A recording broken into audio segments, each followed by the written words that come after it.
Hello, fellow film wizards, Zach here. In this video, we're talking about how to achieve this film effect using your filmmaking wizardry. I'm gonna show you how to do it. It's like all practical. It's a practical film effect. You guys can also do it semi-post-production, so I'll show you two different ways to do it. Let's hop into it, but before we do that, I want to show you guys my janky film setup. Look at this, is using a chair to hold up a bounce, and then the bounce is in front of like a relatively affordable, if dare I say cheap, softbox light to create this. Although I have to keep the light angled with my foot, or else if I let go, it just kind of... Like I said before, this effect is completely practical, and what you're going to be using is your cell phone or mobile camera. It could be at another point and shoot, and then using your SLR and filming through the viewfinder to capture a cool effect. So the first thing that you want to do is, if you're on set, this is actually much easier, because essentially all you've got to do is walk around and put your phone in video mode. And then what you gotta do is just put your phone right up to your SLR. This is my broken SLR. I find that it works pretty well because it's got, as you can see, it's got some little lines on the screen, which I think creates a cool thing. It's got that little point and shoot look.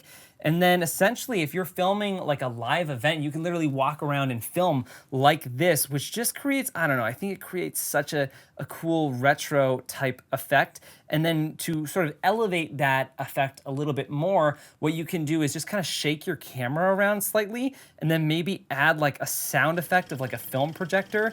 And already, like, you're getting such a cool sort of vibe. And personally, I feel like this is a really fun effect to do when you are filming it practically, because you can sort of put that thought process into your shooting process. So when you see it, you're like, oh, this would look cool if I did it this way or did it that way. And personally, we've done a couple events. My filmmaking partner and I, Carl, have done a couple events where we've put this filter on, and he's walked around with his little rig that he built, where essentially it's like SLR and then camera attached to it. And you're able to get just some really fun stuff that actually I used more. Funny enough, I use this effect more than our like $10,000 camera. I use this cell phone and broken camera setup more than I use a $10,000 camera setup for a recap video.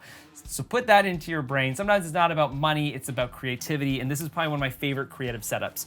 But if by chance, let's just say you're finished filming, you can't do it practically on set, what you can do is actually film the screen of your computer. And I actually really like this because this creates interesting film transitions, where essentially what you can do is same sort of deal. You open up your camera and you put it into video mode yet again. So you point it to your computer screen, and then you can just kind of like, what I like to do is I like kind of like shaking my camera a little bit to create that effect. And then essentially you just sort of film your screen, which just creates, again, that sort of vintage vibe. And I've done this so many times on so many videos. And then to sort of elevate that experience, you can apply a bit of a film grain. You can add the sound of like an old 8mm projector, which I get all of my sound effects out of Epidemic Sound. Just type in 8mm projector or just film projector, and you'll be able to get these nice sort of warm, gritty sounds.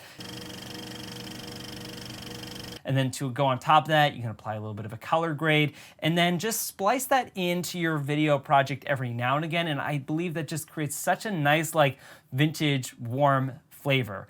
But super duper fun to play around with. It creates such a dynamic flavor, diversifies maybe your sequence a little bit. If you feel like maybe it feels too clean, too HD, this is a really good thing that you can start splicing in right away. But that's it, that's all, guys. Thank you so much for watching. Thanks for tuning in. If you guys are interested in learning a little bit more about my filmmaking process or filmmaking journey, you can follow me on El Instagramos. And hopefully this film video effect helps y'all out. I've thoroughly enjoyed using it over the past year, and I think it will give a little bit of extra style and flavor into your projects. So that's it, that's all. Thanks for watching. Keep making some great stuff, and I will see you guys in another video. Poke the screen, and now I've got to smudge them. Oh man, smudge.